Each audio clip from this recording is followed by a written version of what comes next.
El propósito de esta estrategia es de que los niños puedan responder a preguntas que tienen que ver con la secuencia de la historia o también con algunas partes específicas de la historia, pero las van a responder no de la manera tradicional, sino lúdicamente a partir de este juego de colocar las tapitas azules si es sí, rojas si es no, o también lanzando el dado de preguntas. Entonces estamos haciéndolo de una manera divertida y es así como ellos pueden ir encontrando la respuesta más acertada a la pregunta que les formulamos.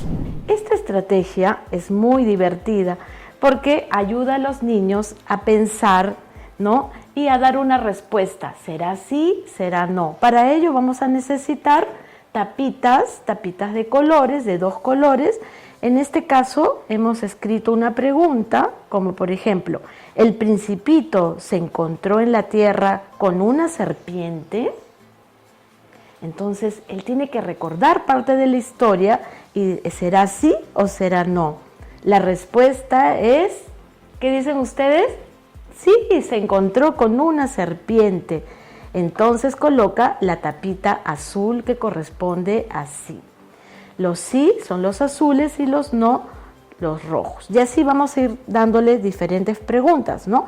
¿El Principito se encuentra en la tierra con un oso? ¿Qué dicen ustedes? No, en ninguna parte de la historia hemos mencionado a un oso.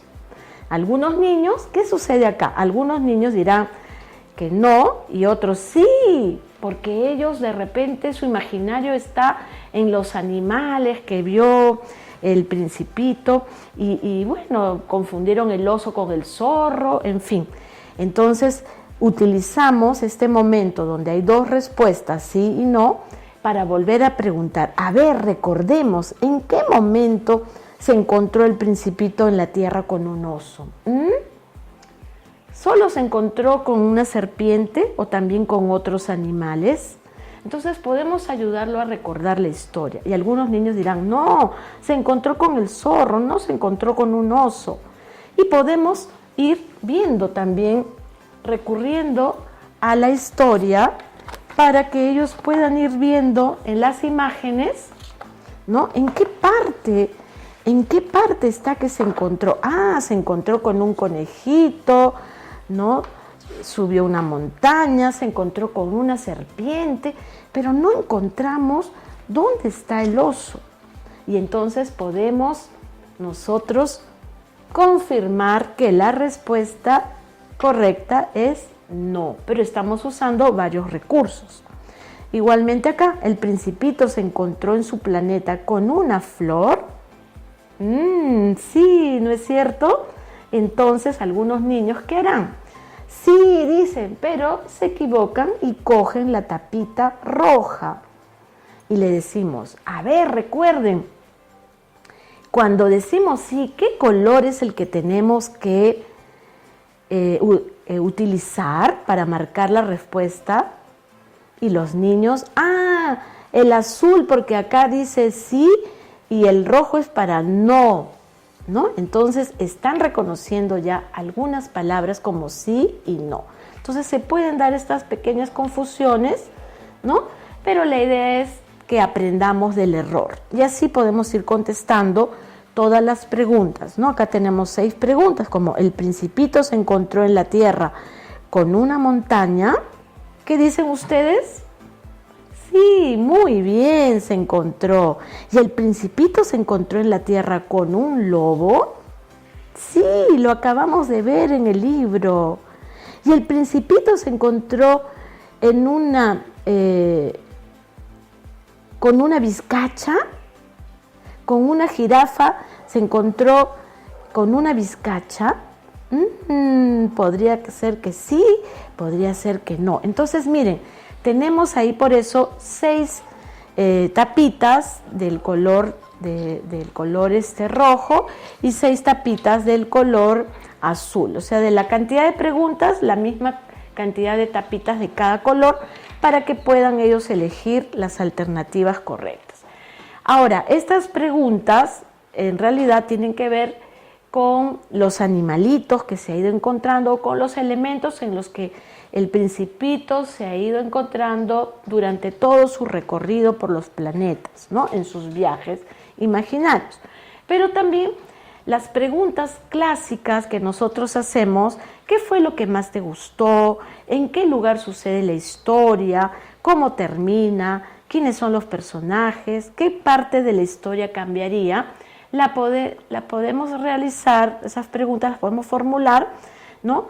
Con el dado de preguntas. Entonces elaboramos también otro dado, así como el modelo que les di previamente, pero ahora no vamos a dibujar puntos, sino vamos a escribir diferentes preguntas. Y entonces los niños, ¿qué harán? Uno lanzará el dado y el otro responderá. La profesora lee: ¿cómo termina la historia? Si ustedes recordarán, en este caso, dice aquí, al final, dice: espero volver a ver al Principito, pero si tú lo ves primero, te pido que me cuentes cómo terminó esta historia. Entonces, cuando hemos leído el cuento, le hemos hecho esa pregunta ya a los niños. Quiero que tú me cuentes con tu imaginación cómo terminó la historia. Y es ahí donde viene ya también a desarrollarse la creación, ¿no? Entonces tenemos preguntas distintas que van a salir al azar, ¿no? Según cómo lancemos. Por ejemplo, ¿cómo empieza la historia? Si el niño no recuerda, volvemos al texto. ¿Cómo empieza la historia? Y vemos, ¿no?, que el aviador nos cuenta que él, hace mucho tiempo, su avión comenzó a tener fallas y cayó en un desierto, ¿no? Así empieza la historia. Entonces, estamos utilizando, ¿no? Estamos utilizando varias estrategias para recordar lo leído. No esperemos que los niños puedan responder siempre a partir de una sola lectura, ¿ya? Tenemos que hacer muchas actividades, muchos juegos, volver al texto, volver a preguntar, confrontar las distintas respuestas si difieren unas de otras. Y es así como vamos desarrollando de manera lúdica la comprensión.